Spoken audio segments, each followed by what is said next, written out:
Hello and welcome to the American Compass podcast. My name is Oren Cass. I am the chief economist at American Compass.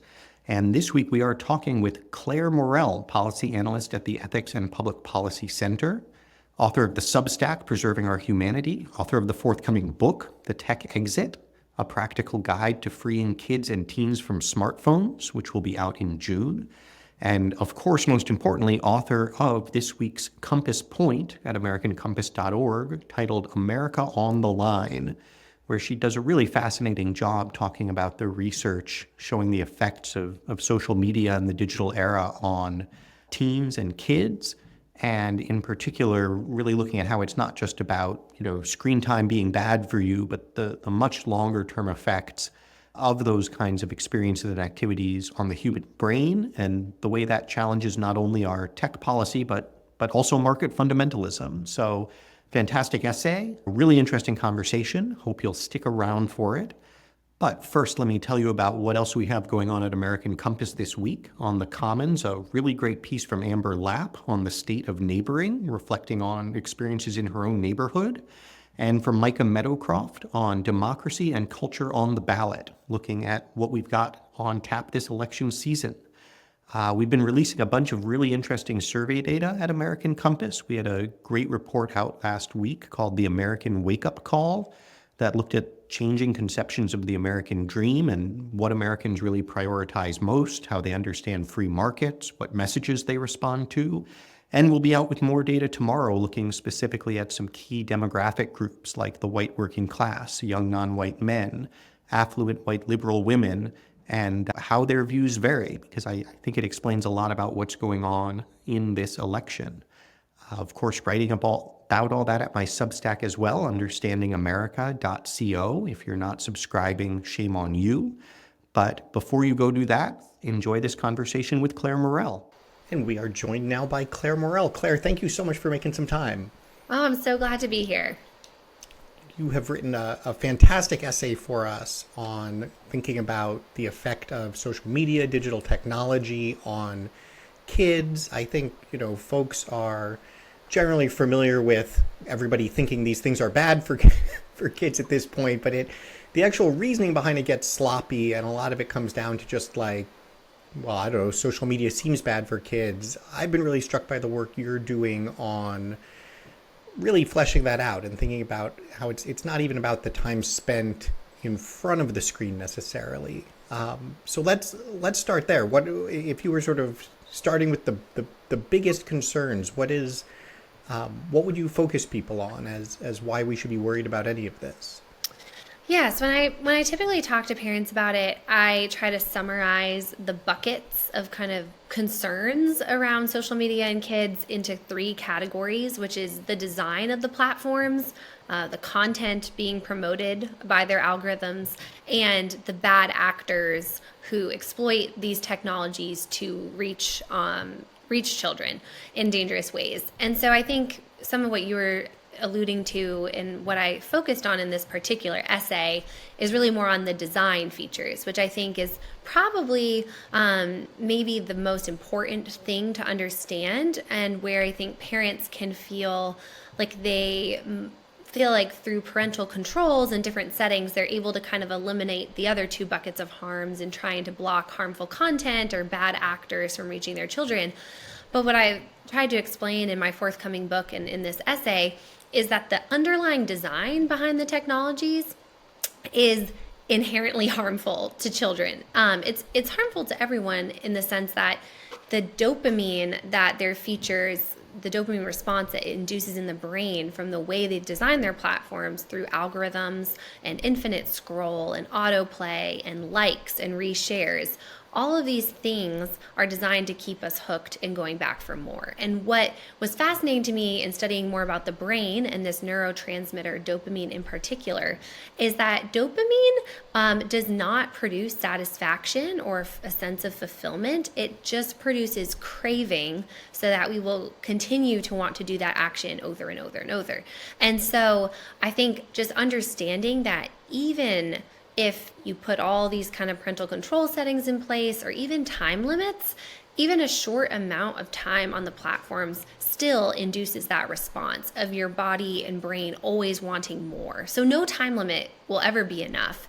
And just that kind of compulsion to check the platform can dominate kids' mental space the rest of the day. So the kind of physical time limits that a parent might impose doesn't translate to a child's mental or emotional space. That they could be consumed by thinking about what's happening on the platform, what type of engagement their post might be getting, or if a friend liked their latest photo. Those things can stay with the child throughout the day, even if they're only allowed on social media 15 minutes a day. And so that's something I was trying to convey in this piece, is that we have to understand how the brain works and what response the brain is having to these technologies, and to understand that it's actually by design. So tech companies want to basically have their users engage on the platform as much as possible. And that's because their business model, which I think a lot of people understand, but just to re-summarize, is they sell user attention and data and time to advertisers. And so the service appears free to the end user, but we're paying with our time and our attention and our data. And so they want people to use their products as much as possible, as long as possible, because it generates more revenue for them. And so what that means is that the features of these apps and platforms are designed to induce that craving response. They're designed to keep us coming back for more. And so I think it's important to understand that. And then, I'm happy to go into more detail about some of those other buckets of harms, but just if we're looking just at the design itself, these parental controls and time limits that parents can kind of layer on top of it really does nothing to change the underlying design that's meant to induce craving and compulsion. Yeah, and I want to come back to this kind of the point about design, because, and like you said, the incentive for the producers here is to sort of keep you coming back. I don't know who said this. There's a great saying that if you're not paying for the product, you are the product. Yeah. And so I think there's some really important implications there that we're thinking about also as we get into, what is the nature of this market? What is the role for policy in it? But I wanted to stay on the dopamine point a little bit, because I think you made another really important point in this piece that's certainly not something that I'd really understood. I think kind of generically we think of something like, dopamine is that thing that releases that, makes you happy and so forth. And so maybe we're trading off, well, now you're going and pursuing dopamine online instead of in something else you might be doing. You draw this distinction between dopamine and in particular oxytocin, which is sort of a totally different mechanism of satisfaction that you get in different ways, and that in a sense we're seeing a trade-off of one for the other that has a lot of implications, again, somewhat while you might be using the device, but really much more so in the rest of your life. No, that's exactly right. And so, and I tried to kind of draw this out some in the piece, but it was fascinating to me. I forget exactly how I came across this, but I found some research just stating that what's interesting is not just what the platforms are doing to our brains through dopamine, but the opportunity costs of children spending their time kind of growing up in this virtual world, drawn back because of the dopamine response, but they're actually being deprived of other things that are necessary for living in the real world. And one of these is the neurotransmitter oxytocin. And some of you may have heard of this as like the love hormone, because this is the hormone that is released when people, when you have physical touch with another human or eye contact. And so it's the hormone that really bonds mothers with their newborn babies. It bonds friends, it bonds spouses, family members.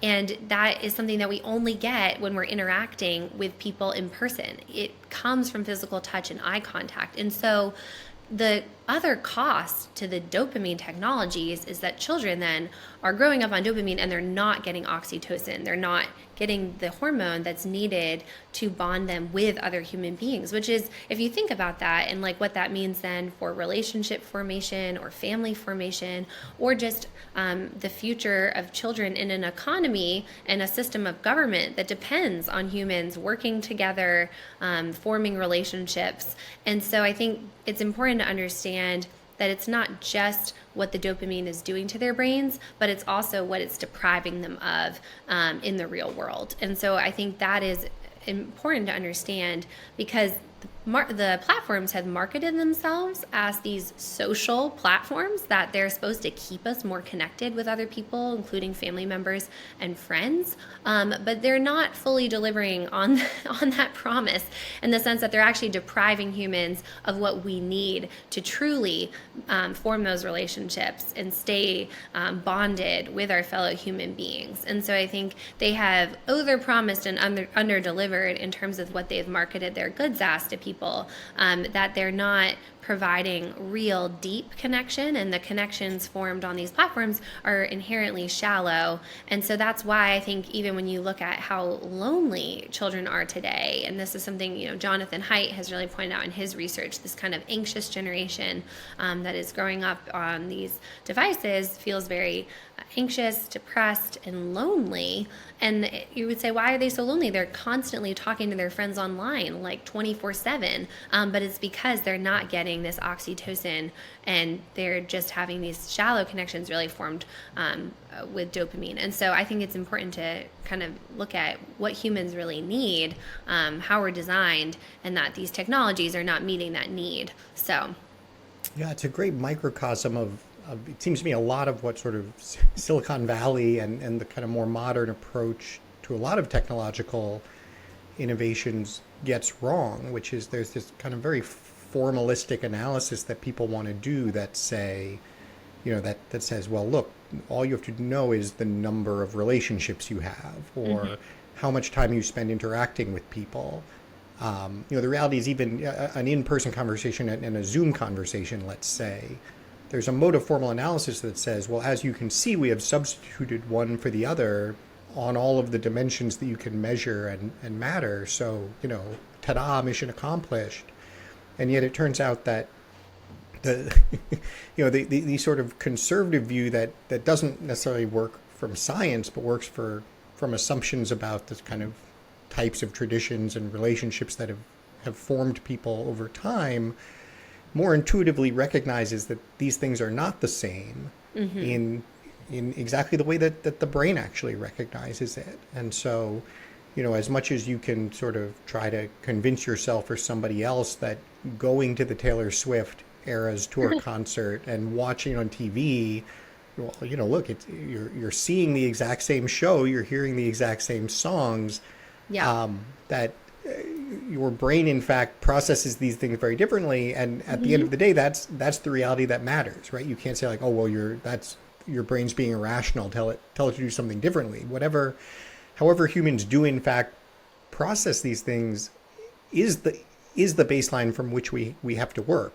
We don't get to kind of choose how we want that to look. that's right. No, that's exactly right.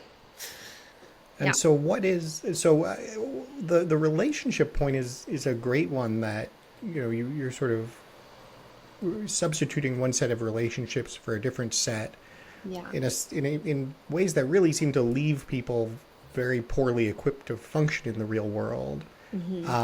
There are other differences here. I mean, with dopamine in particular, there are other things also that you're kind of doing a quite poor job of preparing for real life in a sense, right? No, so I think that's the other piece to understand is that the dopamine kind of produces this kind of very quick kind of burst of pleasure. And then you want to pursue that activity again to get another hit of that pleasure. But what happens is then children's brains get increasingly like sensitized to that type of reward response. And they get desensitized to the things of the real world. And so then things like reading a book or playing outside that would give similar kind of like bursts of pleasure actually don't anymore. Their brains become so hardwired towards the kind of dopamine hits of the online world. And that's because they're releasing dopamine above like a normal natural level. And so scientists actually study how addictive something is by how much dopamine it releases in the brain and how quickly.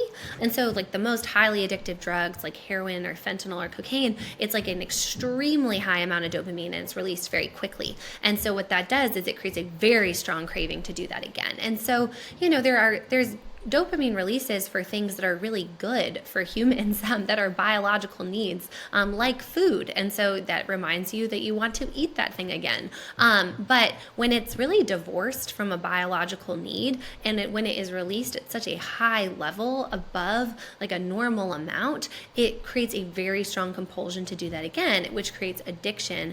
And that addiction then really kind of is maladaptive for human beings in terms of what we are really made to do in the real world, what we know is best for human flourishing. And so we see kids becoming addicted to these screen technologies, and they're very desensitized to the pleasures of the natural physical world and the human relationships around them. And so I think it is something interesting to study the science behind this, to understand like, what does that mean then for a generation growing up on screen technologies, if then they don't enjoy things in the real world, and if they're not bonding with the people in their lives, if they're just talking to these kind of strangers online, rather than forming deep connections with their parents, with their neighbors, with the kids down the street riding bikes and things like that. And so it's very interesting to look at the kind of science and think about what kind of ramifications that has then for a generation that feels like the virtual world is more real and more appealing than the real world that they're living in, when we know that our economy and our government really depend on real life work and relationships. And so, so that's what I was trying to kind of draw out in this piece to highlight, thinking about that and what effect having such an unnatural amount of dopamine has on the brain. And the last little piece I'll add about that is the other kind of challenge of digital technologies is that they can be checking these platforms like 24/7. And so it just reinforces and habituates this kind of constant compulsion to be checking what happened on the platform. And so I think it's constant throughout the day. And so even if you think like, well, we limit social media to an hour a day, what's to say that they're not checking it like every couple minutes, even if they're not on for very long? It's still a very powerful habit, and it's because they feel this compulsion to check and see what happened because of the dopamine response that the brain has become very habituated and sensitized towards, and then desensitized to the real world. And so I think it's important to keep that in mind when we're thinking about how do we respond, how do we kind of protect kids from these harms, really understanding what effects it's having on them and their developing brains. I'm curious, is there a useful line you think can be drawn on what counts as kind of addiction or addictive and what doesn't? Because I know this is a very reasonably raised concern in the scientific community, in the policy community. There's sometimes a tendency to just sort of declare anything we don't like addictive. And of course, many things cause a dopamine release, right? So, you have like, well, is food addictive in that way? Or, to what extent has kids' television programming always been addictive? I mean, try telling your, 4-year-old to turn off Paw Patrol, and you might say, oh, well, that's the exact same thing. So is it a, when you see it? Do you think there's a sort of kind of principled line you can draw between, okay, this is how life has always been, versus no, this starts to look more like heroin and less like Paw Patrol, maybe? Yeah, no, that's a really interesting question. Obviously, I'm not like an addiction scientist expert, though I will say, like, if you're interested in doing a deeper dive on that subject, I found Dr. Anna Lemke, who is an addiction expert and scientist. She's at Stanford, and she wrote a book called Dopamine Nation, which is really interesting, kind of exploring, again, what effect is all this dopamine having on us and on our brains. I would say, like, I think a couple things that people often point out is, well, first of all, yes, like, how addictive it is really dependent on the amount of dopamine that is released, and like such a high kind of unnatural amount doesn't come from normal like activities. It seems like drugs, and now these digital technologies, they're releasing an abnormally high amount that creates such a strong compulsion. So does nicotine. So I think when we think about like cigarettes, like nicotine releases a higher than normal, kind of unnatural amount, and they've kind of done experiments basically on rats to see like how addictive something is, by kind of exposing them to these different things and seeing what their response is.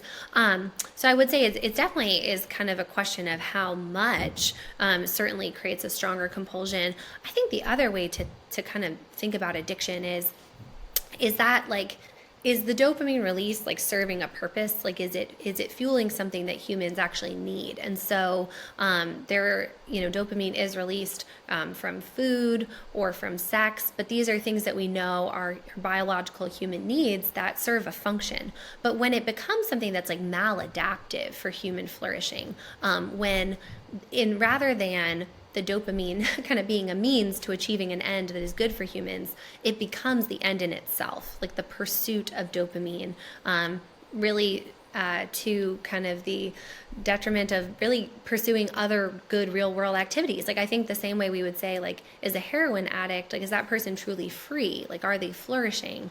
And no, like they're just living for the next heroin hit and not pursuing other things that would be good for them. And that's because the need to have that drug again has become so powerful. It is the end that they're living for. And so I think that is just a helpful kind of marker for us to think about is this thing that's releasing dopamine serving something that is good for humans, that we know to be good for their flourishing? Or is it replacing that and becoming a need and an end in itself that actually hurts other things that we know are good for human beings, like hurting their ability to form real world relationships, or to pursue productive work, or to form a family, the things that we know are just good for human beings. And so I think having that question of human flourishing in mind is a really good way to test whether something is addictive and harmful to human beings, or not.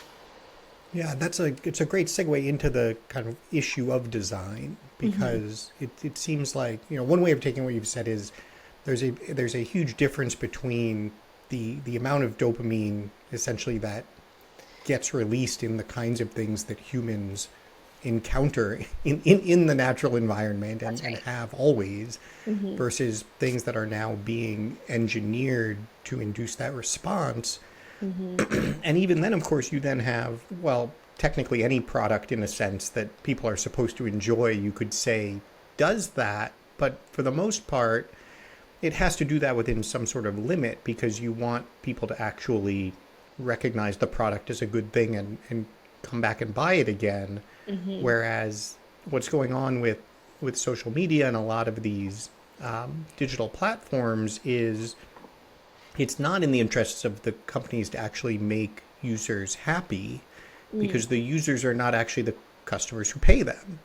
And so right there is almost, in fact, what you are doing if you are a company creating one of these products, it is in fact part of the production process, in a sense, to as efficiently as possible get people stuck on this stuff as much as possible, because you're going to make your money somewhere else. And I think I saw Jonathan Haidt published a fascinating survey recently, even just of the share of Gen Z adults now, so sort of 18 to 27, who will save some of these products they literally wish they'd never been invented.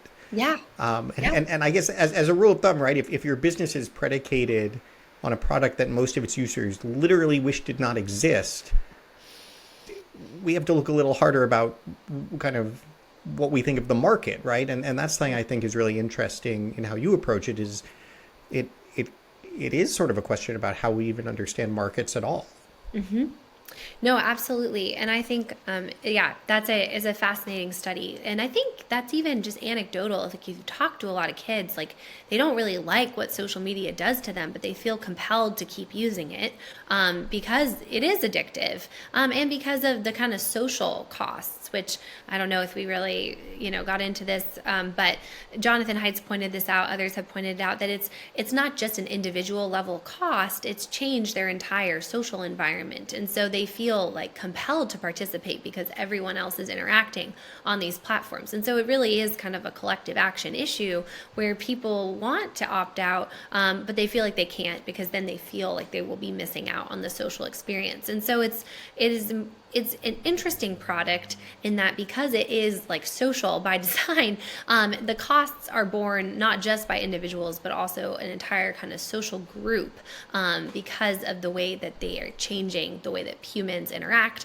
and connect with each other. And so I think that is something important to keep in mind. But yeah, I think in terms of like the market and the kind of economic factors, you're right in that the companies, they're beholden to their shareholders, and their revenue is through advertising. And the more that people use their product, the more ads they can sell. And so this has come up in a lot of Senate hearings with big tech executives, with parents who are upset that their kids are being harmed by these products. And it's been made very clear that, well, they're not designing them with child safety in mind.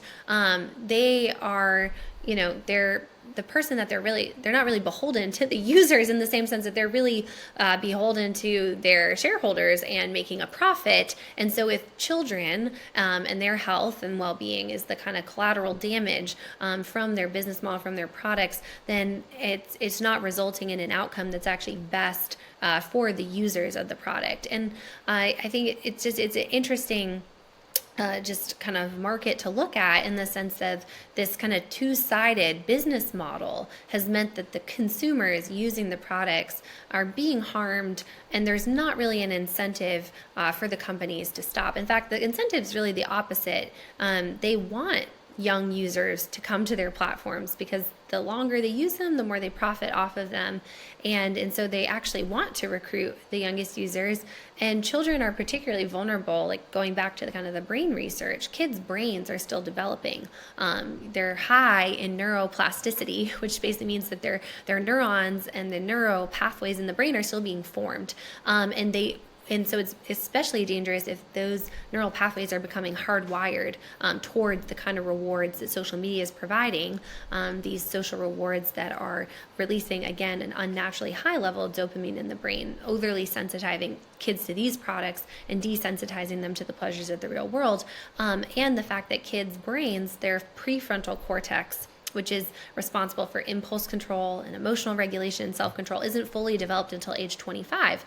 And so a psychiatrist said in one of these hearings, like, children's brains when it comes to social media are all gas and no brakes. And so so as much as adults are affected, kids are all the more kind of vulnerable to the effects. And and the market is really not serving consumers. It's not giving them what's best for them or what they really desire to even get out of these products. As I mentioned, it's not delivering really on the promises of helping people feel more connected. People actually feel lonelier from using these products. And the more they use them, the more addicted they get. It's kind of like the sicker they become, the more dependent on the products they become, and the less they are well adapted for the real world that they're living in. And so I do think this is the kind of situation that really necessitates intervention in the market to make sure that it's actually serving the best interests of consumers and that they're not being harmed by these products.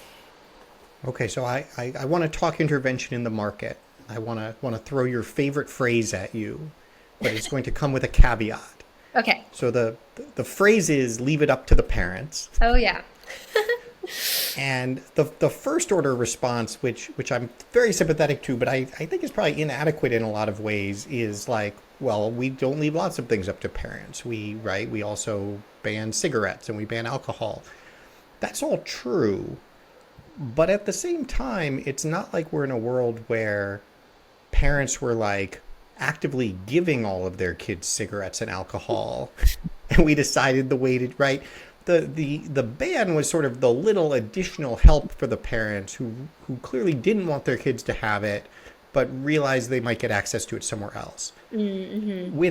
With screens, with mobile phones, with digital technology, social media, we have a very different situation, which is the overwhelming majority of parents are giving these things to their kids.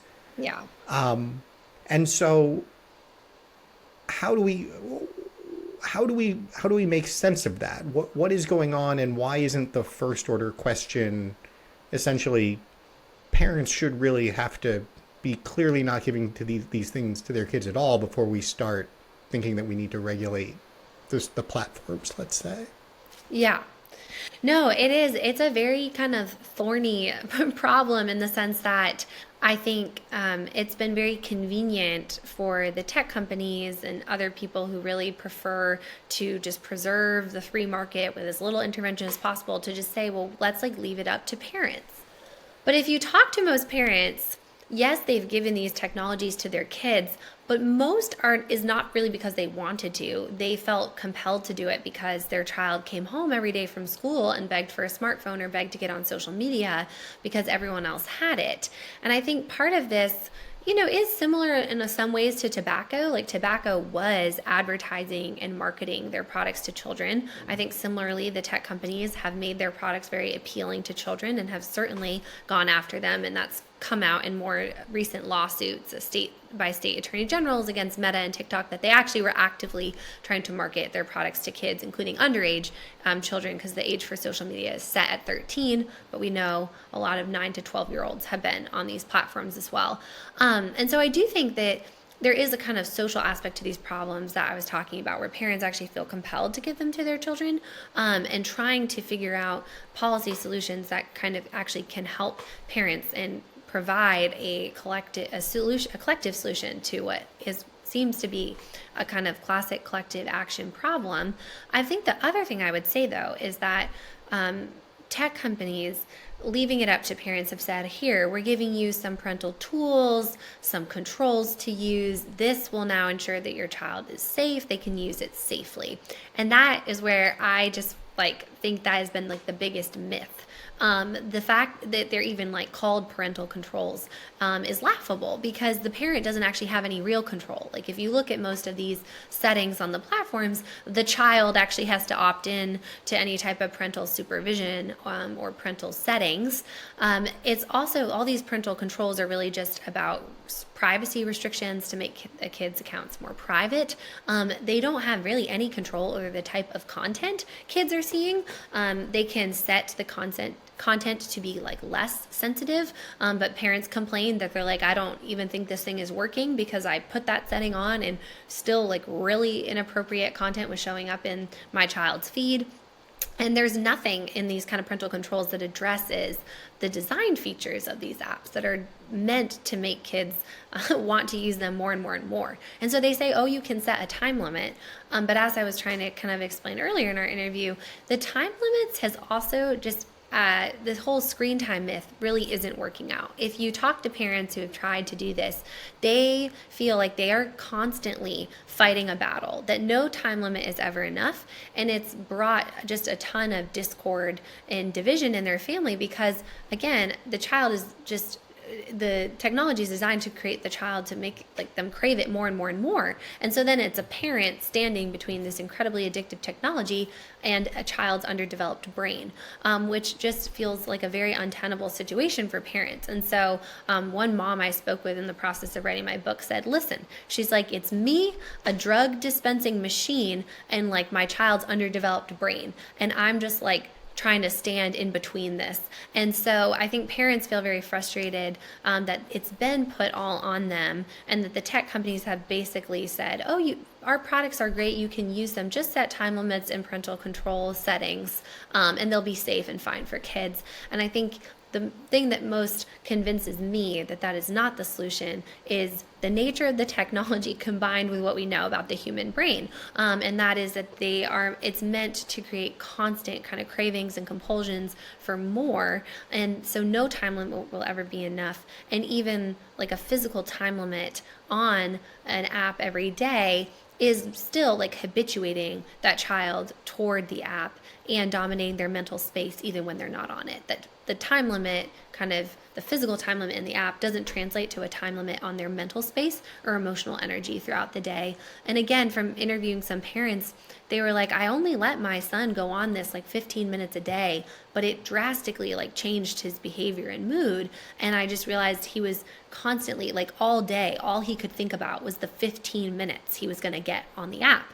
and then he would be really upset and craving it the rest of the time he was off it. And so I mentioned that book Dopamine Nation before, and she explains that the brain wants to like maintain this equilibrium. And so when it gets this big dopamine hit, to restore equilibrium, it then goes into a deficit. And that deficit is what creates the craving to do it again. And so even if kids are on it a short amount of time, they're then in this like deficit state until they can get back on it, which is just, we know, inherently just harmful for children to be craving this constantly. And so I've felt like it is not an adequate solution to just leave it up to the parents, because it's not, the tools that they say parents have are actually not working. And we didn't even get into like filtering technology. I feel like that's like even a separate conversation about the kind of dangerous content that the algorithms are promoting to kids. Parents feel like they have no control over that. And the companies have said, just use our filters or our blocking technologies. But filters have been shown to not be effective, and it's very easy for kids to stumble upon things that I think no parent would really ever want their child to see. So we've even just focused in this whole conversation on design, but even like thinking about some of the other harms that parents are trying to prevent, the tools that they have available are just not working for parents. So one more question on the parent side, because I think the collective action answer or explanation kind of, I think, makes a lot of sense and speaks to a lot of what's going on. Yeah. At the same time, generally speaking, when you see a kind of clear collective action problem, the kind of the underlying force of it is like, the incentives for some people are to do X, and once some people are doing X, then it makes sense for other people to do X also, and so forth. Yeah. It feels still a little insufficient, almost as kind of just a bootstrap matter. If everybody understood these things weren't good for kids and didn't want their kids to have them, it's hard to imagine that, like, nonetheless they'd all be giving them to their kids. And it seems to me that at least some piece of the problem is also either that parents really don't understand the nature of the problem, or that I think it's probably not unfair to say there's a flip side where there are a lot of benefits to giving your kid a phone. And a lot of conveniences associated with it. And so I think one of the great things about your work and the book you'll have coming out is that it is focused on the parent side of it and the equation, the calculations they have to deal with, how they're thinking about it, how to communicate with them about it. So I guess I'm curious, what have you found besides just this sense of kind of frustration and futility? What else do you think parents are either missing? What else are they thinking about that policymakers are missing? And what else kind of needs to be brought to the conversation? Because at the end of the day, parents are going to have to decide they don't want their kids having this. Regulation can supplement that. It's not going to substitute for it. Yes. And I should say, in all the solutions that I advocate for, I always say, like, parents will always be on the front lines. It is ultimately on parents, to protect their children, but there are ways that policy solutions can really help back parents up.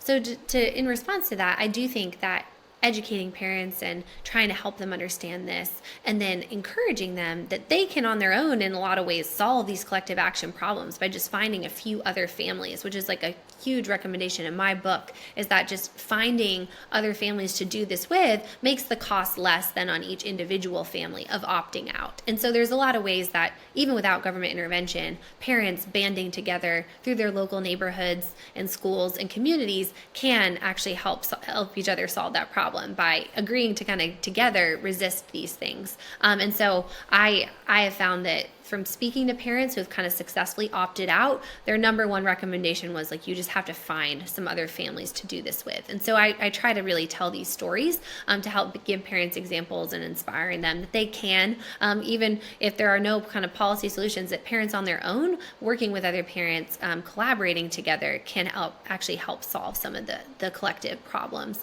the kind of social costs of these technologies together. But the second piece I'll say that really I meant to mention earlier that to me necessitates some type of policy solution is that even like in the current setup of parents who are trying to keep their kids off of social media, a child can still easily go on and create a social media account because there is no parental involvement in that process.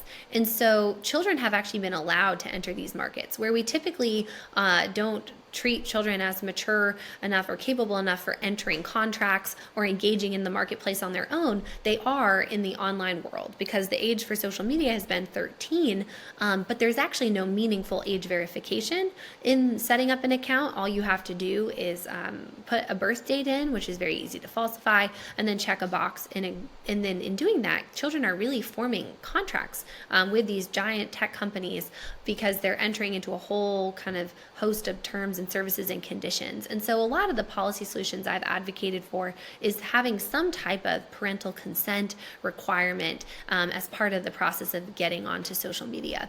And the reason I like that is because it's a solution that actually empowers parents and recognizes that parents should have an ability to oversee who their children are making contracts with, whether or not they're entering into this market of social media or not.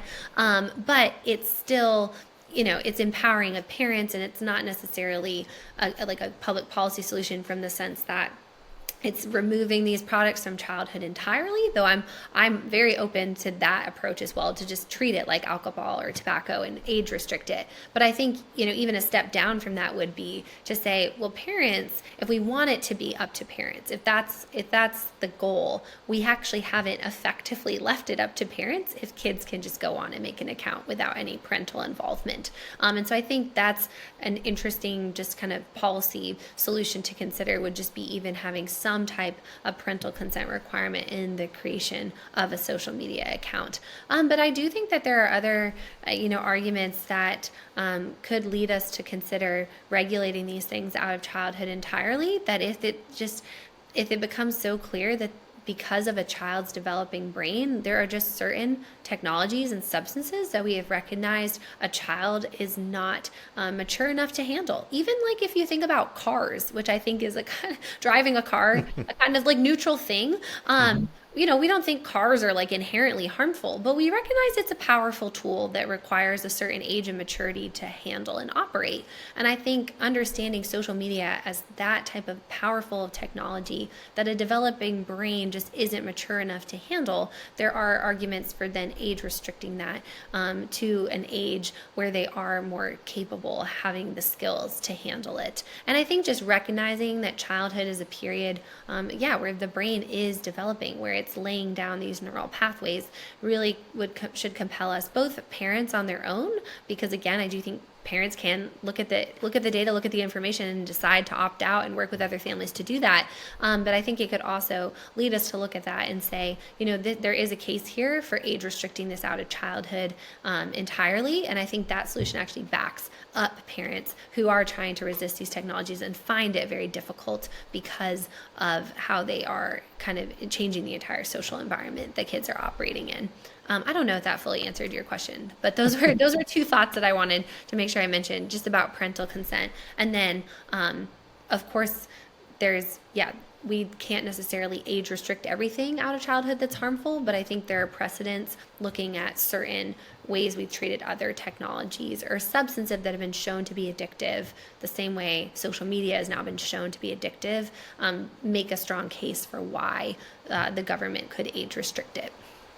Yeah, no, I think that's very well put. And it, the age restriction piece, I think makes an enormous amount of sense. Obviously, as you said, to do it, you have to have age verification, which is where, we focus a lot of our attention at American Compass as just kind of the almost underlying public infrastructure that an online world needs, just like we all realized at some point we were going to need to be able to verify people's identity in the real world, and now we have an online world too. You've been an incredible leader in actually making this happen in a whole bunch of states. So I guess that's kind of the last question. Be very curious, just what do you find is the key political obstacles? To me, it seems like such a no-brainer, and yet it is in fact incredibly difficult to even just get that basic, we are going to have a way to tell how old people are. How does that fight break down, and what do you find, what are the most effective ways to break through on it? No, that's a great question. I do think that the biggest obstacle is just concerns about adults' privacy and free speech. If they were required to verify their age to access these technologies. Um, but I think the key to overcoming those, and I think again American Compass's work on this has been really helpful, is just trying to explain to people how these technologies would work, that we actually have the abilities now to do this in ways that can still be very anonymous, for adult privacy, but then also can be done very quickly, so that this doesn't need to be a burden on an adult's access to speech. And so I think it really does come down to being able to kind of show people that we have the technological means to do this. And so if we have the will, I think it's important to recognize we actually do have the technology to be able to do this anonymously. There's a lot of ways that it can be done that's not intrusive of adult privacy. And this is at issue not just in social media laws, but also in a lot of litigation ongoing right now to pass laws in the states to age restrict adult websites. And so I think it will be very interesting. The Texas's law that was passed to basically require age verification for pornography websites is now going before the Supreme Court. And so I think how they rule on this will be very interesting to see then how that affects other states' efforts. And really the question at issue in that case is whether or not age verification can be done in a way that's not going to burden adults' access to speech or their privacy. And so I think that is the obstacle to overcome in any of these approaches. And I think it really comes down to just the technology, showing people how we can do this, how we have the technological means that really weren't available like 20 years ago, the last time the court considered an age verification law for adult websites and struck it down. And that at that time, there really wasn't a means to be able to do this anonymously in a way that would be protective of adults' privacy. But now and I think if you recognize, like, we do this in other ways all the time. And so, like you said, in the real world, and we have technological means and things like, this is really technical, but like zero knowledge proofs and other cryptographic techniques that allow for the only information basically exchanged then to the actual website is just, yes, this person's either 18 or they're not, without revealing any more underlying information about the person to the website. And so I think employing techniques like that and explaining them to legislators and other people who are involved in these policies can kind of help just reassure those concerns. And I think I'll just lastly say the last debate is just whether or not children should be able to have access to social media platforms, as there's a debate around whether kind of children's rights to speech are being curtailed. And that is more of a philosophical, I would say, disagreement, where some people explain that, children's rights to speech has always been understood to be fundamentally through their parent, not around their parent. But there are opponents who would say that no, children on their own have a right to access speech, over and above their parents' kind of authority or oversight. And so that's more of a philosophical argument, but that has also, I think, been an obstacle in trying to consider some of these approaches to kids and social media. That makes sense. I wish you much continued luck for all of our sakes. I am sorry for the lack of oxytocin in this virtual conversation, but we are very grateful for your time. Clare Morell, thank you so much for joining us. Thanks so much for having me, Oren. And dear listeners, we know you count on us for your weekly surge of dopamine, so we will be back again soon with another episode of the American Compass podcast.